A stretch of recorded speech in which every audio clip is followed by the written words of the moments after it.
साथियों नमस्कार, स्वागत है आप सभी का आपके अपने यूट्यूब प्लेटफ़ॉर्म पर। तो सुपर टेट में 30 नंबर के लिए जीके और करंट अफ़ेयर्स की आज की इस श्रृंखला में हम सभी लोग पहुँच चुके हैं छठे नंबर की श्रृंखला पर।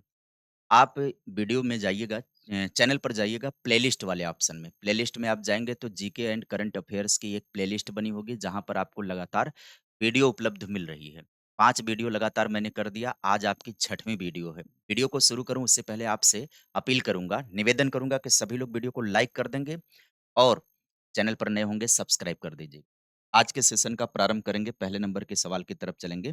पहले नंबर का सवाल आपके स्क्रीन पर ये रहा, आप उत्तर देना शुरू कर दीजिएगा। सवाल क्या पूछ रहा है? सवाल कह रहा है कि भारत के प्रधानमंत्री द्वारा हाल ही में उत्तर प्रदेश के किस जिले में श्री कल्की धाम मंदिर, इसकी बात कह रहा है ये, श्री कल्की धाम मंदिर की आधारशिला रखी गई है। आधारशिला रखी गई है कल्की धाम मंदिर की। यहाँ पर विकल्प में है संभल, मथुरा, सीतापुर, कुशीनगर। यहाँ पर आप सभी का राइट ऑप्शन कौन-सा हो जाता है? संभल में। यहाँ पर संभल के अंदर इन्होंने कल्की जो है धाम मंदिर की स्थापना करी है, यानी उसकी आधारशिला रखी है। इसके विषय में और भी एडिशनल जानकारी ले लेते हैं। देखिए, उत्तर प्रदेश के संभल जिले में प्रधानमंत्री मोदी जी द्वारा श्री कल्की धाम मंदिर की आधारशिला रखी गई है। हिंदू मान्यताओं के अनुसार भगवान विष्णु का 10वां और अंतिम अवतार, कल्की अवतार, कलयुग के अंत में संभल में ही होगा। समझ रहे हैं? यह मंदिर गुलाबी बलुआ पत्थर से बना है, ठीक उसी पत्थर से जिससे अयोध्या का राम मंदिर बना है। अयोध्या में महर्षि वाल्मीकि हवाई अड्डा बना है। सीतापुर में नैमिषारण्य स्थित है, जहाँ 88,000 ऋषियों की तपोभूमि स्थित है। ये वाला पॉइंट महत्वपूर्ण है। आगे बढ़िएगा, चलेंगे अगले पर। प्रश्न संख्या दूसरा, आपके सामने दूसरे नंबर का सवाल आ गया है। दूसरे नंबर के सवाल में कह रहा है क्या? अर्थशास्त्र के अंतर्गत गिनी गुणांक, किसकी बात कह रहा है ये? गिनी गुणांक की बात कर रहा है। उसका प्रयोग मुख्य रूप से किसे मापने के लिए किया जाता है? कौन से गुणांक की बात कह रहा है? गिनी गुणांक की बात कह रहा है कि गिनी गुणांक का प्रयोग मुख्य रूप से किसके मापन में किया जाता है? यहाँ पर आप सभी का करेक्ट ऑप्शन हो जाएगा, आय की असमानता को मापने के लिए इसका प्रयोग किया जाता है। किसको मापने के लिए? आय की असमानता को मापने के लिए गिनी गुणांक का प्रयोग किया जाता है। और एडिशनल जानकारी लेते हैं हम लोग। अर्थशास्त्र में गिनी गुणांक का उपयोग किसी देश में नागरिकों के बीच आय की असमानता को लेकर के, यानी कि इनकम इनइक्वालिटी को लेकर के मापन किया जाता है। इसका मापन 0 से 1 के बीच होता है। 0 का मतलब है पूर्ण समानता और 1 का मतलब है पूर्ण असमानता। लारेंज वक्र की बात करें अगर हम, लारेंज वक्र का उपयोग आय की असमानता को दर्शाने के लिए किया जाता है। और फिलिप्स वक्र जो होता है, ये मुद्रास्फीति और बेरोजगारी के बीच संबंध को दर्शाता है। गरीबी मापने के लिए भारत में सुरेश तेंदुलकर समिति और सी रंगराजन समिति बनाई गई थी। ये महत्वपूर्ण पॉइंट है, आप सभी इस पॉइंट का ध्यान रखेंगे। कौन सा? यहाँ पर आप ध्यान दीजिएगा, गरीबी मापने के लिए सुरेश तेंदुलकर समिति और रंगराजन समिति बनाई गई थी। सवाल नंबर तीसरे पर आते हैं कि भारतीय भूगोल में डंकन पैसेज निम्नलिखित में से किन दो क्षेत्रों के एक दूसरे से अलग करता है? किन दो क्षेत्रों को एक दूसरे से अलग करता है? कौन सा पर है? डंकन पैसेज की बात कर रहा है, तो डंकन पैसेज किन दो क्षेत्रों को अलग करता है? यहाँ पर दक्षिण अंडमान और लिटिल अंडमान को अलग करने का काम करता है। तो यहाँ पर करेक्ट ऑप्शन कौन सा हो जाता है आप सभी का? बी विकल्प आप सभी का राइट ऑप्शन हो जाता है। इसके विषय में और भी जानकारियां लें तो जो डंकन पैसेज हिंद महासागर यानी बंगाल की खाड़ी में एक जल डमरू मध्य है। क्या है ये? जल डमरू मध्य है, जो दक्षिण अंडमान को लिटिल अंडमान से अलग करता है। 10 डिग्री चैनल अंडमान द्वीप समूह को निकोबार द्वीप समूह से अलग करता है। और 8 डिग्री चैनल जो है मालदीव को भारत के मिनिकॉय यानी लक्षद्वीप से अलग करता है। 9 डिग्री चैनल की बात करें तो मिनिकॉय को मुख्य लक्षद्वीप से अलग करता है। और पाक जल डमरू मध्य जो है भारत को श्रीलंका से अलग करता है। ये जितने भी पॉइंट आपके सामने हैं, ये पॉइंट आप सीधे-सीधे कर लीजिएगा, very very most important. Super TET का एग्ज़ाम है, किसी के दिमाग में अगर ये आए कि बहुत भारी-भारी सवाल बनेंगे, तो भारी-भारी सवाल नहीं बनते हैं, है ना? आपको सिविल का नहीं देना है। अगले सवाल की तरफ चलेंगे, तो अगला सवाल आपके स्क्रीन पर आता है कौन-सा? वर्ष 1918 में उत्तर प्रदेश किसान सभा की स्थापना की गई थी। निम्नलिखित में से कौन-सा नेता इसकी स्थापना से नहीं जुड़ा था? यहाँ पर क्या पूछ रहा है कि वर्ष 1918 में उत्तर प्रदेश में किसान सभा की स्थापना की गई थी। कह रहा है कौन-सा नेता किसान सभा की स्थापना से संबंधित नहीं है या उस स्थापना से जुड़ा हुआ नहीं है। यहाँ पर आप सभी का उत्तर सही हो जाता है कौन-सा? डी ऑप्शन आप सभी का उत्तर सही हो जाएगा। जवाहरलाल नेहरू जी उस स्थापना से संबंधित नहीं हैं। आगे देखेंगे, इनके विषय में जानकारी लेते हैं। ये जो उत्तर प्रदेश किसान सभा की स्थापना है ना, ये गौरी शंकर मिश्र हो गया, इंद्र नारायण द्विवेदी हो गया और मदन मोहन मालवीय जी ने मिल करके किया था। तो किन लोगों ने स्थापना किया था उत्तर प्रदेश किसान सभा की? उत्तर प्रदेश किसान सभा की स्थापना गौरी शंकर मिश्र, इंद्र नारायण द्विवेदी और मदन मोहन मालवीय जी ने मिलकर के किया था। और जवाहरलाल नेहरू इसमें शामिल नहीं थे। 1920 में बाबा रामचंद्र द्वारा स्थापित अवध किसान सभा से ये जुड़े थे। ध्यान दीजिएगा। 1920 में बाबा रामचंद्र द्वारा स्थापित अवध किसान सभा से नेहरू जी संबंधित थे। या यूपीपीएससी स्तर का बहुत ही गहरा ऐतिहासिक प्रश्न है सुपर टेट के लिए। मेरिट डिसाइडर सवाल बन सकते हैं। कई सवाल होते हैं जो थोड़े से गहरे होते हैं, वो ऐसे ही होंगे। अखिल भारतीय किसान सभा की स्थापना 1936 में स्वामी सहजानंद सरस्वती ने लखनऊ में की थी। यह भी पॉइंट आपके लिए बेहद महत्वपूर्ण है। सवाल अगला आता है कौन-सा? प्रश्न नंबर 5 पर हम सभी लोग पहुँच चुके हैं और 5 नंबर के सवाल में ध्यान दीजिएगा। कह रहा है कि विश्व आर्थिक मंच की 2026 की वार्षिक शिखर बैठक प्रतिवर्ष की भांति किस शहर में आयोजित की जा रही है? किस शहर में आयोजित की जा रही है? सवाल क्या है? विश्व आर्थिक मंच की 2026 की वार्षिक शिखर बैठक प्रतिवर्ष की भांति किस शहर में आयोजित की जा रही है? तो यहाँ पर दावोस आप सभी का उत्तर सही हो जाएगा। कौन-सा? दावोस आप सभी का राइट ऑप्शन हो जाएगा। दावोस शहर में इसकी स्थापना की जा रही है। तो आइए आगे बढ़ते हैं, इसके विषय में जानकारी लेते हैं। विश्व आर्थिक मंच जो वर्ल्ड इकोनॉमिक फोरम होता है, उसकी वार्षिक बैठक हर साल स्विट्जरलैंड के अल्पाइन रिज़ॉर्ट शहर दावोस में आयोजित की जाती है। 2026 की बैठक में वैश्विक अर्थव्यवस्था, कृत्रिम बुद्धिमत्ता, एआई और जलवायु परिवर्तन पर चर्चा हुई। कौन से मुद्दे पर चर्चा हुई है? ये भी बड़ा महत्वपूर्ण होता है। दावोस में जो वर्ल्ड इकोनॉमिक फोरम की बैठक हुई है, उसमें मुद्दा क्या था? वैश्विक अर्थव्यवस्था, एआई था और जलवायु परिवर्तन पर चर्चा की गई। डब्ल्यूईएफ यानी कि वर्ल्ड इकोनॉमिक फोरम का मुख्यालय कहाँ पर स्थित है? तो इसका मुख्यालय स्थित है कोलोन, जेनेवा, स्विट्जरलैंड में स्थित है। यह संस्था प्रतिवर्ष ग्लोबल जेंडर गैप रिपोर्ट जारी करता है। ये भी महत्वपूर्ण पॉइंट है, ध्यान दीजिएगा। ग्लोबल जेंडर गैप रिपोर्ट जारी करने का काम करता है और जेनेवा में डब्ल्यूएचओ, डब्ल्यूटीओ और आईएलओ के मुख्यालय भी स्थित हैं। यह भी बड़ा महत्वपूर्ण पॉइंट हो जाता है आप सभी के परीक्षा के दृष्टि से। सवाल नंबर 6 की तरफ हम लोग बढ़ेंगे, तो कह रहा है कि पौधों में प्रकाश संश्लेषण के लिए आवश्यक क्लोरोफिल में कौन-सी धातु मौजूद होती है? प्रकाश संश्लेषण के लिए जो आवश्यक क्लोरोफिल होता है, पूछ रहा है उसमें कौन-सी धातु पाई जाती है? तो उसमें कौन-सी धातु पाई जाती है? तो उसमें मैग्नीशियम धातु पाई जाती है। कौन-सी धातु पाई जाती है? मैग्नीशियम धातु पाई जाती है जिसका रासायनिक प्रतीक होता है क्या? Mg मैग्नीशियम नामक धातु पाई जाती है, ध्यान दीजिएगा। यहाँ पर देखिए, पौधों में प्रकाश संश्लेषण के लिए जो जिम्मेदार रंग के वर्णक की बात करें तो क्लोरोफिल जो होता है, हरे रंग की पत्तियों के हरे रंग के लिए जिम्मेदार होता है। इसमें मैग्नीशियम पाई जाती है और मानव रक्त के हीमोग्लोबिन में आयरन मौजूद होता है, ठीक है? और मानव शरीर के इंसुलिन में जिंक धातु पाई जाती है। इंसुलिन में कौन-सी धातु पाई जाती है? तो मानव शरीर के इंसुलिन इंसुलिन क्या है? हार्मोन है।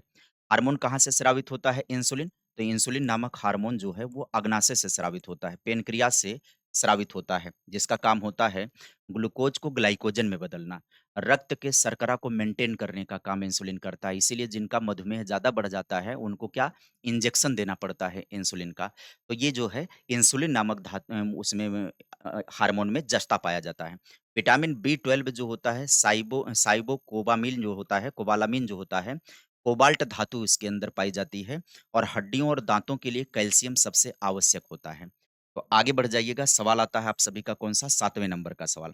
7वें नंबर के सवाल पर हम लोग पहुँचे हैं कि आधुनिक भारतीय इतिहास में सर्वेंट ऑफ इंडिया सोसाइटी, ध्यान दीजिएगा कौन-सी सोसाइटी की बात कर रहा है? सर्वेंट ऑफ इंडिया सोसाइटी की स्थापना कब हुई थी? 1905 में हुई थी। यह स्थापना किसके द्वारा की गई थी? यह स्थापना की गई थी गोपाल कृष्ण गोखले के द्वारा। यहाँ पर करेक्ट ऑप्शन कौन-सा हो जाता है आप सभी का? सी ऑप्शन आप सभी का राइट ऑप्शन हो जाता है। इसके विषय में एडिशनल जानकारी लीजिए। 1905 में पुणे में सर्वेंट ऑफ इंडिया सोसाइटी यानी भारत सेवक समाज की स्थापना गोपाल कृष्ण गोखले ने की थी।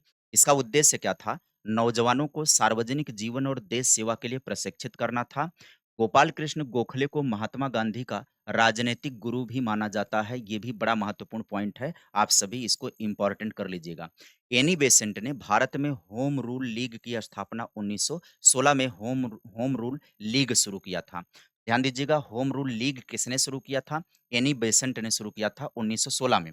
स्वामी विवेकानंद जी की बात करें तो रामकृष्ण मिशन की स्थापना 1897 ईस्वी में इन्होंने किया था। रामकृष्ण मिशन की स्थापना। आगे बढ़िएगा, सवाल आता है आपके सामने कौन-सा?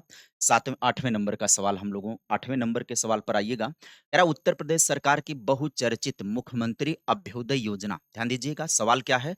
मुख्यमंत्री अभ्युदय योजना का मुख्य संबंध किस क्षेत्र से है? तो मुख्यमंत्री अभ्युदय योजना का संबंध है प्रतियोगी छात्रों को मुफ्त में कोचिंग दिलाने से संबंधित। यहाँ पर आप सभी का करेक्ट ऑप्शन कौन-सा हो जाता है? बी विकल्प आप सभी का राइट ऑप्शन हो जाता है। आइए इसके विषय में जानकारी ले लेते हैं, जिसके तहत IAS, IPS, PCS, NEET, JEE जैसी प्रतियोगी परीक्षाओं की तैयारी करवाई जाती है। महिलाओं के कल्याण के लिए यूपी में कन्या सुमंगल योजना शुरू किया गया है। कन्या सुमंगला योजना चल रही है। अनाथ बच्चों के लिए मुख्यमंत्री बाल सेवा योजना चलाई जा रही है और विवाह अनुदान के लिए मुख्यमंत्री सामूहिक विवाह योजना चल रही है। आगे बढ़िएगा, सवाल आपके स्क्रीन पर आता है कौन-सा? 9वें नंबर का सवाल। 9वें नंबर में कह रहा है कि भारत के निर्वाचन आयोग के इतिहास में भारत की पहली महिला मुख्य चुनाव आयुक्त बनने का गौरव किसे प्राप्त हुआ था? सवाल क्या है? भारत के निर्वाचन आयोग के इतिहास में भारत की पहली महिला मुख्य चुनाव आयुक्त बनने का गौरव किसको प्राप्त हुआ था? तो यहाँ पर आप सभी का करेक्ट ऑप्शन हो जाता है कौन-सा? बीएस रमा देवी। यहाँ पर राइट ऑप्शन आप सभी का हो जाता है ए विकल्प। ए विकल्प आप सभी का करेक्ट होता है। अब एडिशनल जानकारी हम लोग लेते हैं। बीएस रमा देवी 1990 में भारत की पहली और अब तक की एकमात्र महिला मुख्य चुनाव आयुक्त बनी थीं, इलेक्शन कमिश्नर। और फातिमा बीबी सुप्रीम कोर्ट की पहली महिला न्यायाधीश थी, ध्यान दीजिएगा, इनका हाल ही में निधन हुआ।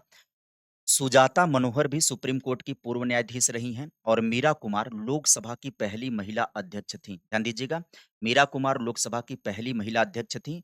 भारत के पहले मुख्य चुनाव आयुक्त की अगर बात करेगा तो सुकुमार सेन थे भारत के पहले मुख्य चुनाव आयुक्त। तो मुख्य चुनाव आयुक्त में पहले हो गए और एकमात्र महिला कौन-सी हो गईं?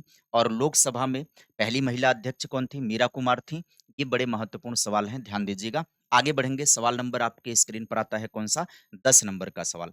10 नंबर के सवाल में कह रहा है खेल जगत से संबंधित रोवर्स कप, किसकी बात कह रहा है? रोवर्स कप का संबंध किस खेल से है? कौन से? रोवर्स कप का जो संबंध है वो किससे है? तो वो संबंध हो जाएगा किससे? फुटबॉल से। वो संबंध किससे हो जाएगा? फुटबॉल से इसका संबंध होता है। और भी कप के विषय में कई हम लोगों ने जितनी भी वीडियो पढ़ा उसमें लगभग-लगभग एक कप के विषय में चर्चा हम लोगों ने करा ही है। रोवर्स कप भारत का एक बहुत ही पुराना और ऐतिहासिक फुटबॉल टूर्नामेंट था जिसे 1891 में ब्रिटिश खेल प्रेमियों द्वारा बॉम्बे में शुरू किया गया था। फुटबॉल के अन्य प्रमुख कप में कौन-सा आता है? संतोष ट्रॉफी आता है, डूरंड कप आता है, सुब्रतो कप आता है और फीफा विश्व कप होता है फुटबॉल का। पोलो से संबंधित प्रमुख कप की अगर हम बात करें तो एजरा कप का संबंध पोलो से है, राधा मोहन कप का संबंध किससे है? पोलो से है। बैडमिंटन से रिलेटेड बात करें तो थॉमस कप बैडमिंटन से है, उबेर कप बैडमिंटन से है और सुदीरमन जो है कप वो भी बैडमिंटन से है। हॉकी से संबंधित अजलान शाह कप है और आगा खान कप है और रंगास्वामी कप है। ये पूछे जाते हैं, ध्यान दीजिएगा, कौन सा कप किससे संबंधित है, कौन से खेल से? ये सवाल बनता है। तो याद कर लीजिएगा तो आपका काम आसान हो जाएगा। 11 नंबर के सवाल की तरफ हम लोगों का सफ़र पहुँच चुका है और 11 नंबर में क्या कह रहा है? भारत के संविधान में जो समवर्ती सूची है ना, उसका प्रावधान किस देश के संविधान से लिया गया है? ऐसे सवाल बनते हैं कि क्या कहाँ से लिया गया है? तो भारत के संविधान में जो समवर्ती सूची का प्रावधान है, वो किस देश से लिया गया है? तो यहाँ पर आप सभी का करेक्ट ऑप्शन हो जाता है, कहाँ से लिया गया है? ऑस्ट्रेलिया से लिया गया है। राइट ऑप्शन यहाँ पर आप सभी का हो जाता है कौन-सा? बी विकल्प। बाकी और जगहों से क्या लिया गया है? तो व्याख्या में चलते हैं, तो ध्यान दीजिएगा। यहाँ पर तो 7वीं अनुसूची में वर्णित जो समवर्ती सूची है, वो ऑस्ट्रेलिया से लिया गया है। इस सूची के विषयों में केंद्र और राज्य दोनों कानून बना सकते हैं।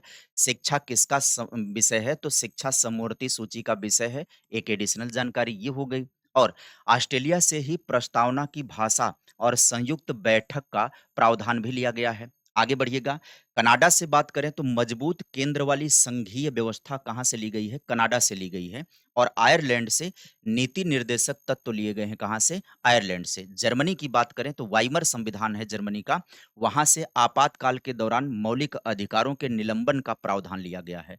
कि आपातकाल के समय मौलिक अधिकारों का क्या किया जाएगा? निलंबन किया जाएगा। ये कहाँ से लिया गया है? जर्मनी के वाइमर संविधान से लिया गया है। आगे बढ़िएगा, सवाल आता है 12 नंबर का। 12 नंबर में क्या पूछ रहा है? 12 नंबर में पूछ रहा है कि पर्यावरण संरक्षण के लिए भारत सरकार द्वारा प्रोजेक्ट एलिफेंट, किसकी बात कह रहा है ये? प्रोजेक्ट एलिफेंट की शुरुआत किस वर्ष की गई थी? कौन सी शुरुआत की बात कह रहा है कि ये प्रोजेक्ट एलिफेंट की शुरुआत किस वर्ष की गई थी? तो यहाँ पर आप सभी का करेक्ट ऑप्शन हो जाएगा 1992। 1992 आप सभी का राइट ऑप्शन हो जाएगा, प्रोजेक्ट एलिफेंट की शुरुआत। बाकियों की भी बात कर लेते हैं। यहाँ पर 1973 में प्रोजेक्ट टाइगर शुरू किया गया था। ध्यान दीजिएगा, प्रोजेक्ट टाइगर शुरू किया गया था 1972 में। 1972 में वन्य जीव संरक्षण अधिनियम भी पारित किया गया था। ये महत्वपूर्ण सवाल है। 2002 में जैव विविधता अधिनियम पारित किया गया था और वर्तमान में भारत का 33वां यानी कि सबसे नया एलिफेंट रिजर्व यूपी का तराई एलिफेंट रिजर्व है। ये भी महत्वपूर्ण सवाल है। आगे देखेंगे, अगले सवाल की तरफ चलेंगे। 13 नंबर का सवाल आपके स्क्रीन पर आता है। 13 नंबर के सवाल में कहता है कि उत्तर प्रदेश के किस ऐतिहासिक विश्वविद्यालय या संस्था के प्रांगण में प्रसिद्ध भारत कला भवन संग्रहालय स्थित है? कौन से? पूछ रहा है भारत कला भवन कहाँ पर स्थित है? तो भारत कला भवन की बात अगर करेंगे तो ज़ाहिर-सी बात है बनारस हिंदू विश्वविद्यालय आप सभी अगर गए होंगे तो भारत कला भवन भी आपको दिखाई पड़ा ही होगा। तो भारत कला भवन जो है बनारस हिंदू विश्वविद्यालय में है। देखिए, वाराणसी में बनारस हिंदू विश्वविद्यालय यानी बीएचयू के परिसर में स्थित एक विशाल और पुरातात्विक संग्रहालय है। इसकी स्थापना 1920 में राय कृष्ण दास ने किया था। किसने? भारत कला भवन की स्थापना किसने किया था? राय कृष्ण दास ने की थी। अपने लघु चित्रों के संग्रह के लिए यह विश्व प्रसिद्ध है। किसके लिए? लघु चित्रों के संग्रह के लिए ये विश्व प्रसिद्ध है। और लखनऊ की बात करें तो लखनऊ में राज्य संग्रहालय यूपी का सबसे पुराना और भारत खंडे संगीत संस्थान भी स्थित है। और प्रयागराज में स्वराज भवन और इलाहाबाद राष्ट्रीय संग्रहालय है। आगे बढ़िएगा, सवाल आता है 14 नंबर का। 14 नंबर में क्या पूछ रहा है? कह रहा है विज्ञान और प्रौद्योगिकी के क्षेत्र में ब्रह्मांडीय गुरुत्वाकर्षण तरंगों का अध्ययन करने के लिए भारत में लिगो इंडिया के वेधशाला किस राज्य में स्थापित की जा रही है? तो किस राज्य में स्थापित की जा रही है? तो यहाँ पर आप सभी का राइट ऑप्शन हो जाता है कहाँ पर? महाराष्ट्र में स्थापित किया जा रहा है इसको। कहाँ पर? महाराष्ट्र में। आइए एडिशनल जानकारी लेते हैं।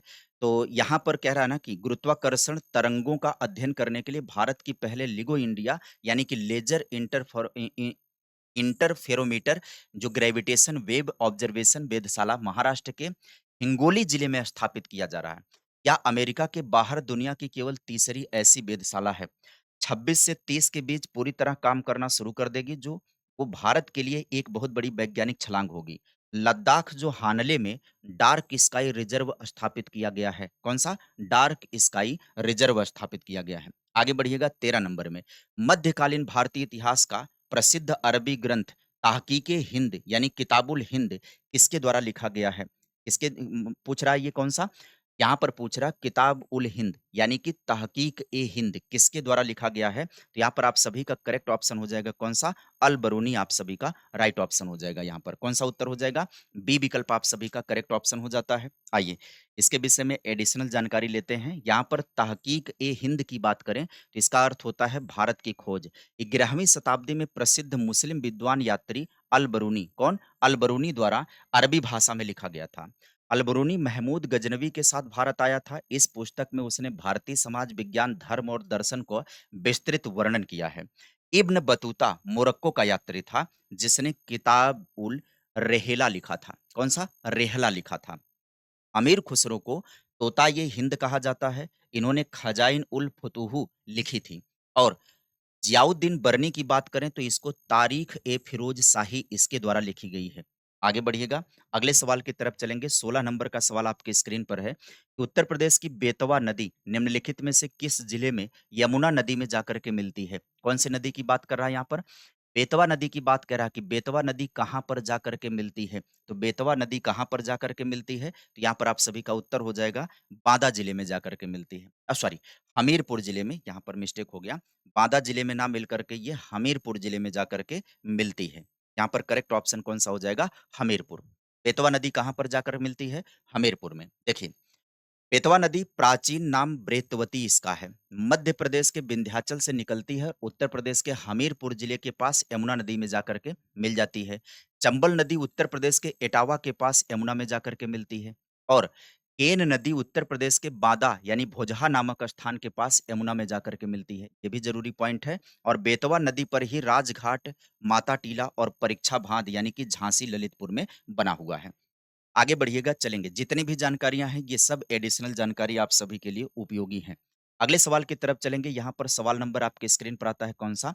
17 नंबर का। 17 नंबर में कह रहा है कि 2028 में लॉस एंजिल्स में होने वाले ग्रीष्मकालीन ओलंपिक खेलों में कई दशकों बाद किस नए खेल को आधिकारिक रूप से शामिल कर लिया गया है? 2028 में जो लॉस एंजिल्स में होने वाला ग्रीष्मकालीन ओलंपिक है, उसमें कह रहा है कई दशकों के बाद किसी नए खेल को शामिल किया गया है। वह खेल कौन-सा है? तो वह खेल शामिल हुआ है टी20 क्रिकेट शामिल हो गया है। जी हाँ, टी20 क्रिकेट को शामिल किया गया है। देखिए, जानकारी लीजिए। अंतर्राष्ट्रीय ओलंपिक समिति आईओसी ने 28 में लॉस एंजिल्स ओलंपिक में टी20 क्रिकेट को आधिकारिक रूप से शामिल कर लिया है। क्रिकेट इससे पहले केवल एक बार 1900 में पेरिस ओलंपिक में खेला गया था। 128 साल बाद इसकी वापसी हुई है। क्रिकेट के साथ-साथ flag football, baseball, softball, lacrosse और स्क्वैश को भी 28 ओलंपिक में शामिल किया गया है। 24 के पेरिस ओलंपिक के ब्रेक डांसिंग को भी शामिल किया गया था। ब्रेक डांसिंग को 24 में शामिल किया गया था, ध्यान दीजिएगा। ये महत्वपूर्ण फैक्ट यहाँ पर हो गए इससे रिलेटेड। सवाल नंबर अब आपके स्क्रीन पर आता है कौन-सा? 18 नंबर। 18 नंबर के सवाल पर आएँ, चर्चा करें।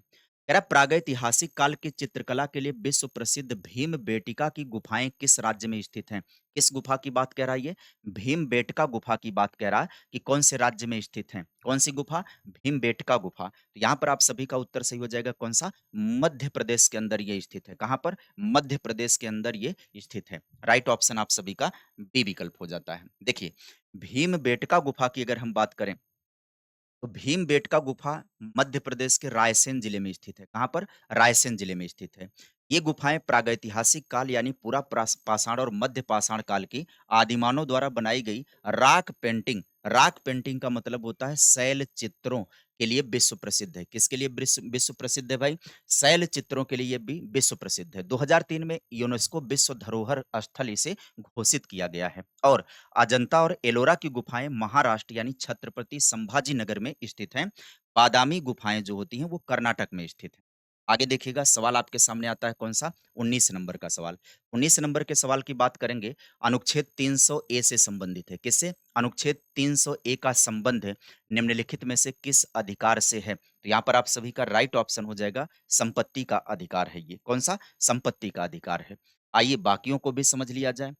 यहाँ पर मूल संविधान में संपत्ति का अधिकार एक मौलिक अधिकार 31 था।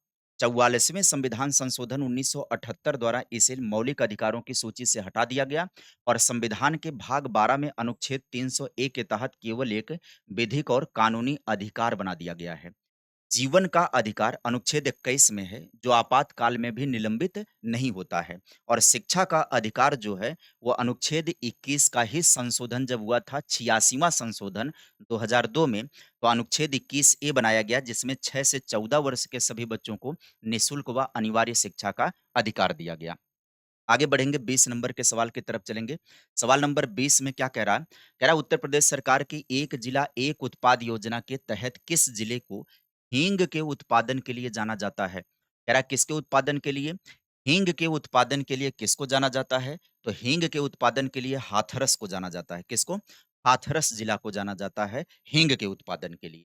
आइए, हींग प्रसंस्करण उद्योग के लिए ओडीओपी योजना में शामिल किया गया है हाथरस जिले को और यहाँ की हींग पूरे भारत में मशहूर है।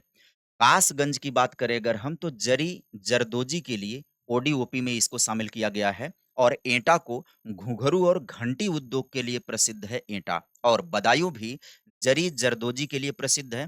कन्नौज तो आप सभी को पता है कि उसको इत्र का शहर बोला जाता है। आगे देखिएगा प्रश्न संख्या 21। प्रश्न संख्या 21 किससे रिलेटेड है?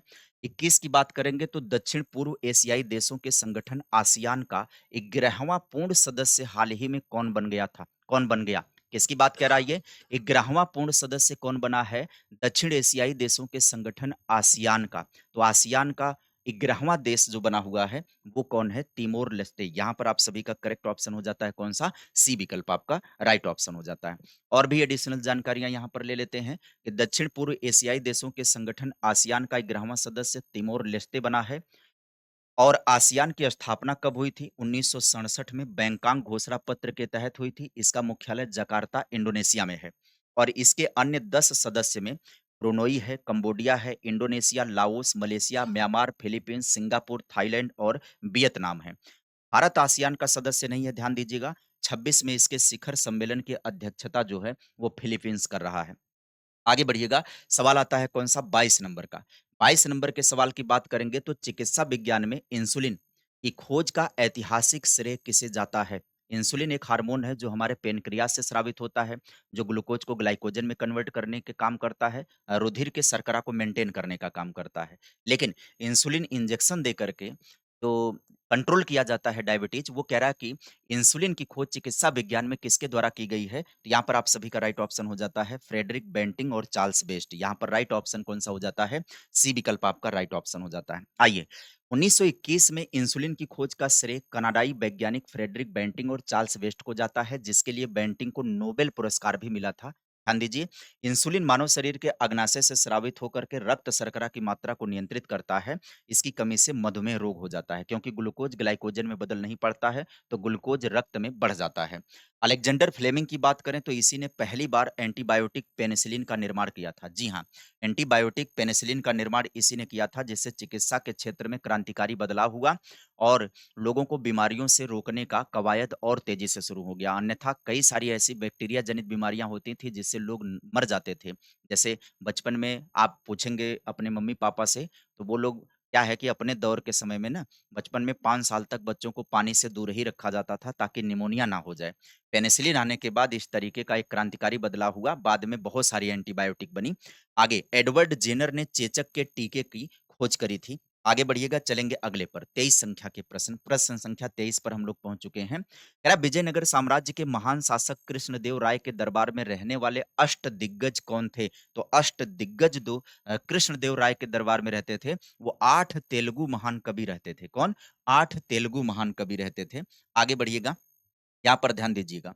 अगली व्याख्या के अंदर आइए। विजयनगर साम्राज्य जो तुलुव वंश के सबसे प्रतापी राजा कृष्णदेव राय के दरबार में रहने वाले 8 महान तेलुगु कवियों के समूह को अष्टदिग्गज कहा जाता था। इनमें सबसे प्रमुख अल्लसानी पेदन्ना और तेनालीराम रामकृष्ण थे। तेनालीराम का राम नाम बहुत आपको मिलता होगा। शिवाजी के मंत्रिमंडल में 8 मंत्रियों के समूह में अष्टप्रधान उनको कहा जाता था। ठीक है? जिसमें पेशवा सबसे प्रमुख होता था और चंद्रगुप्त, विक्रमादित्य और अकबर के दरबार में 9 रत्न रहते थे।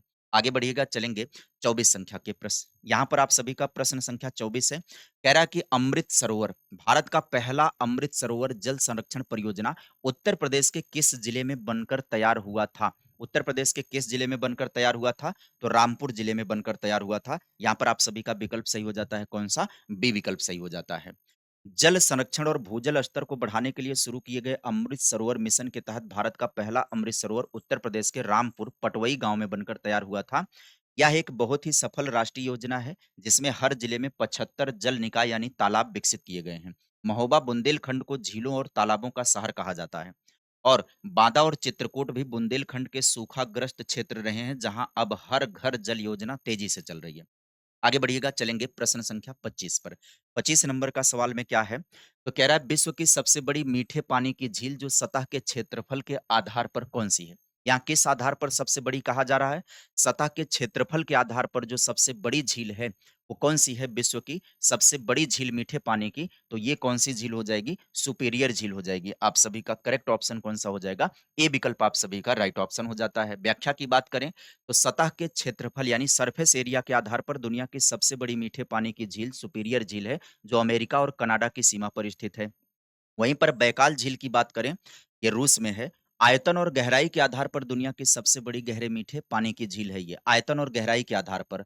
और सरफेस एरिया के आधार पर कौन है? सुपीरियर है। आयतन और गहराई के आधार पर कौन है? बैकाल झील है। और कैस्पियन सागर क्षेत्रफल के आधार पर दुनिया की सबसे बड़ी झील है। लेकिन यह कैसी है? खारे पानी की झील है, यह बात ध्यान रखिएगा। विक्टोरिया झील अफ्रीका की सबसे बड़ी झील है, जिसे नील नदी निकलती है। आगे चलिएगा, यहाँ पर 26 में साहित्य के क्षेत्र में दिया जाने वाला व्यास सम्मान किस फाउंडेशन द्वारा प्रदान किया जाता है? व्यास सम्मान किस क्षेत्र से संबंधित है? साहित्य के क्षेत्र से संबंधित है। कौन-सा संस्थान इसको देता है? तो यहाँ पर के बिड़ला फाउंडेशन के द्वारा ये दिया जाता है। यहाँ पर करेक्ट ऑप्शन कौन-सा हो जाता है भाई? बी विकल्प आप सभी का राइट ऑप्शन हो जाता है। व्यास सम्मान साहित्य के क्षेत्र में दिया जाने वाला दूसरा सबसे बड़ा पुरस्कार है ज्ञानपीठ के बाद। या 1991 में के बिड़ला फाउंडेशन द्वारा स्थापित किया गया था। या पिछले 10 वर्षों में प्रकाशित किसी भारतीय नागरिक की उत्कृष्ट हिंदी साहित्यिक कृति के लिए दिया जाता है। इसी फाउंडेशन द्वारा सरस्वती सम्मान भी दिया जाता है जो 22 भाषाओं के लिए होता है। और साहित्य अकादमी पुरस्कार जो होता है वो 24 भाषाओं में साहित्य पुरस्कार दिए जाते हैं। और भारतीय ज्ञानपीठ जो ट्रस्ट है वो ज्ञानपीठ पुरस्कार दिया जाता है उसके द्वारा। आगे बढ़िएगा। अगला सवाल आता है 27 नंबर का। 27 नंबर के सवाल में क्या कह रहा है? 27 में कह रहा है कि भारत के किस पूर्वोत्तर राज्य में पारंपरिक रूप से प्रसिद्ध थांग ता मार्शल आर्ट का अभ्यास किया जाता है? कौन से? थांग ता मार्शल आर्ट का अभ्यास किया जाता है। तो यहाँ पर आप सभी का करेक्ट ऑप्शन हो जाता है कौन-सा? मणिपुर। मणिपुर आप सभी का राइट ऑप्शन होता है। अब देखें आगे। मणिपुर का यह एक बहुत ही प्राचीन और प्रसिद्ध मार्शल आर्ट है। थांग का अर्थ होता है तलवार और ता का अर्थ होता है भाला। इसे हुएन लालोंग भी कहा जाता है। इसे खेलो इंडिया यूथ गेम में भी शामिल किया गया है, ध्यान दीजिएगा। केरल का प्रसिद्ध मार्शल आर्ट जो है, वो कलारीपयट्टू है। और पंजाब का मार्शल आर्ट कौन-सा है? गतका है। और मध्य प्रदेश का पारंपरिक खेल मार्शल आर्ट जो है, मल्लखंब है। मल्लखंब कहाँ से संबंधित है ये? मध्य प्रदेश से है।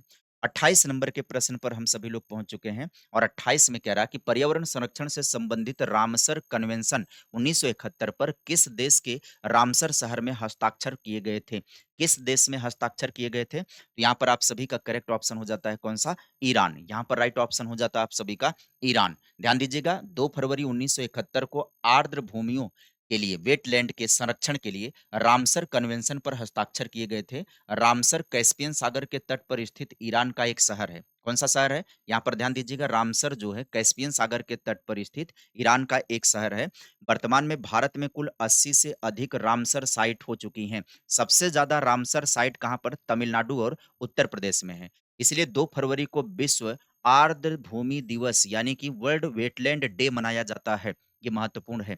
आगे बढ़िएगा चलेंगे 29 नंबर के प्रश्न पर। 29 नंबर का प्रश्न आपके स्क्रीन पर आ चुका है। कह रहा है उत्तर प्रदेश के किस जिले में बखीरा पक्षी विहार स्थित है, जिसे हाल ही में रामसर साइट का दर्जा भी मिला है? क्या पूछ रहा है सवाल? कह रहा है उत्तर प्रदेश के किस जिले में बखीरा पक्षी विहार स्थित है, जिसे रामसर साइट का दर्जा प्राप्त हुआ है? यहाँ पर आप सभी का करेक्ट ऑप्शन हो जाता है कौन-सा? संत कबीर नगर आप सभी का राइट ऑप्शन हो जाता है। और भी एडिशनल जानकारी लेते हैं। बखीरा पक्षी विहार उत्तर प्रदेश के संत कबीरनगर जिले में स्थित है। यह भारत का 49वां रामसर स्थल घोषित किया गया था और यह राज्य की सबसे बड़ी प्राकृतिक बाढ़ वाली आर्द्र भूमि है। गोंडा में पार्वती अर्गा पक्षी विहार स्थित है, यह भी रामसर साइट है। और बस्ती जिले के पास ही संत कबीरनगर में स्थित है, जिससे अलग करके एक नया जिला बनाया गया था। महाराजगंज में यूपी का पहला गिद्ध संरक्षण केंद्र स्थित है। अब हम सभी लोग बढ़ेंगे आज के सेशन के आखिरी सवाल पर जो 30 नंबर का है। कह रहा बौद्ध धर्म से संबंधित विश्व प्रसिद्ध हेमिस महोत्सव, किसकी बात कह रहा है ये? हेमिस महोत्सव कहाँ पर मनाया जाता है? हेमिस महोत्सव कहाँ पर मनाया जाता है? तो लद्दाख में मनाया जाता है गाइज। यहाँ पर करेक्ट ऑप्शन कौन सा हो जाएगा? लद्दाख आप सभी का राइट ऑप्शन हो जाता है। अब ध्यान दीजिएगा, हेमिस महोत्सव लद्दाख का सबसे बड़ा प्रसिद्ध धार्मिक त्योहार है। यह महोत्सव गुरु पद्म संभव जिन्होंने तिब्बत में बौद्ध धर्म को फैलाया था, उनकी जयंती के उपलक्ष्य में हेमिस मठ यानी गोम्पा में मनाया जाता है। इस दौरान लामाओं द्वारा चाम नृत्य यानी मुखौटा नृत्य किया जाता है। लद्दाख में ही भारत का सबसे बड़ा राष्ट्रीय उद्यान Hemis national park snow leopard के लिए प्रसिद्ध है। अरुणाचल प्रदेश में प्रसिद्ध बौद्ध तवांग मठ स्थित है। तो इस तरीके से आज की इस श्रृंखला में हम सभी लोगों ने 30 सवालों की व्याख्या भी कर ली, 30 सवालों को देख भी लिया। उम्मीद करेंगे कि आप सभी को सेशन पसंद आएगा। यदि सेशन पसंद आ रहा होगा तो वीडियो में कमेंट बॉक्स में अपनी टिप्पणी, अपनी राय ज़रूर दर्ज कीजिएगा। मुलाकात करते रहेंगे, लगातार आप प्लेलिस्ट में वीडियो देखते रहिए, लगातार इस तरीके का सेशन आपका चलता रहेगा। प्लेलिस्ट में बने रहेंगे तो ढेर सारे कंटेंट आपकी परीक्षा के लिए उपयोगी मिलते रहेंगे। आज के लिए विदा लेंगे, मुलाकात करेंगे फिर कल एक नए सेशन में। Bye bye, take care, thank